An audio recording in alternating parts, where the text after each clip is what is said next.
Hello नमस्कार साथियों। RPSC की सभी प्रिपरेशन कर रहे हैं तो उनके सबको एग्ज़ाम पैटर्न का तो सभी को RPSC के जो क्या एग्ज़ाम पैटर्न है मेंस का उसी को सभी को पता होगा कि आइडिया जो प्रिपरेशन कर रहे हैं तो उनको आइडिया है ही कि कितने पेपर होंगे, किस दिन कितने, एक दिन में कितने पेपर होंगे, कितने मार्क्स के हैं। फिर भी मैं थोड़ा सा एलोबरेट कर देता हूँ कि कैसे इसके मेंस के कैसे एग्ज़ाम होते हैं, कैसे पेपर, कितने पेपर होते हैं, कितने मार्क्स के हैं। तो इसके मेंस के जो RPSC के मेंस के 4 पेपर होंगे आपके। टोटल 600 मार्क्स के 4 पेपर होंगे, जिसमें 2 पेपर हिंदी और सोशल एस्पेक्ट ऑफ इंजीनियरिंग, वो सभी ब्रांचों के लिए कॉमन है। ये पेपर सभी ब्रांचों के लिए कॉमन है और ये 100 मार्क्स के हैं।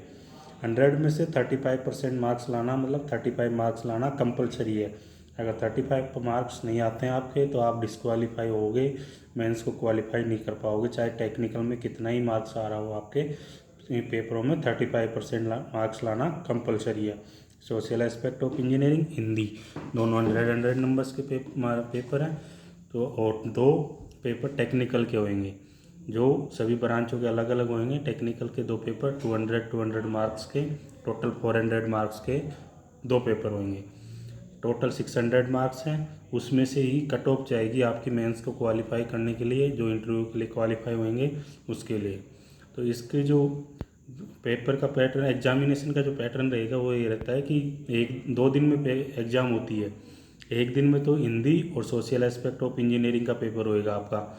एक जैसे सुबह हिंदी का हो गया, उसके बाद सोशल एस्पेक्ट ऑफ इंजीनियरिंग का शाम को एक दिन में हो जाएगा। और एक दिन में दोनों टेक्निकल पेपर, 2 दिन में इसकी एग्ज़ाम कंप्लीट होती है। एक दिन में 2 पेपर होते हैं, एक दिन में हिंदी और सोशल एस्पेक्ट ऑफ इंजीनियरिंग, और एक दिन में दोनों टेक्निकल पेपर। तो इसमें टेक्निकल पेपर अच्छे 200 मार्क्स के हैं, तो इनको आप अच्छे से प्रिपेयर करें, इनकी प्रैक्टिस करें, कन्वेंशनल पेपरों की प्रैक्टिस करें, प्रीवियस ईयर के पेपरों की प्रैक्टिस करें, तो इससे आप अच्छा स्कोर कर सकते हो।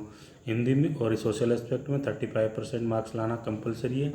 फिर इसके बाद जो कट ऑफ जाती है, तो उसके बाद जो क्वालिफाई कैंडिडेट होंगे उनके मार्क्स नहीं दिखाते हैं वेबसाइट पे, और जो डिस्क्वालीफाई कैंडिडेट रहते हैं उनके मार्क्स तो 10-15 दिन बाद दिखा देते हैं वेबसाइट पे कि कौन से सब्जेक्ट में कितने मार्क्स आए, पेपर में कौन से पेपर में कितने मार्क्स आए। जो क्वालिफाइड कैंडिडेट हैं उनके इंटरव्यू के बाद जब फाइनल रिजल्ट आता है उसके बाद में मार्क्स दिखाते हैं। ये जो क्वालिफाई होंगे कैंडिडेट उनका फिर 72 नंबर्स का इंटरव्यू होएगा, 72 नंबर का इंटरव्यू होता है जो फाइनल स्टेज होती है। उसके बाद फाइनल में रिजल्ट, फाइनल कट ऑफ जाती है, जो फाइनल कट ऑफ मेंस के मार्क्स को प्लस इंटरव्यू के मार्क्स को जोड़ के जाएगी। इसमें प्री के मार्क्स नहीं जुड़ेंगे बिल्कुल भी, कहीं भी प्री के मार्क्स का कोई, आपको एक प्री क्वालिफाइंग एग्जाम है, इसके मार्क्स का कहीं भी बेनिफिट नहीं मिलेगा, कहीं भी आपकी मेरिट में ना मेंस को क्वालिफाई करने में इसमें कोई बेनिफिट नहीं मिलेगा। इसका मेंस के प्लस इंटरव्यू के marks last final cut off के लिए जोड़े जाएंगे। इसके अलावा प्री के कोई मार्क्स नहीं जोड़े जाएंगे। प्री चाहे कितने ही आ रहे हो, कट ऑफ से कितने ज़्यादा आ रहे हो, कोई मतलब नहीं है। क्वालिफाई कर लिया वो भी सेम ट्रीट करेंगे, और जिसके मतलब पूरे काफ़ी अच्छे नंबर आ रहे हैं वो भी सेम ट्रीट होएगा।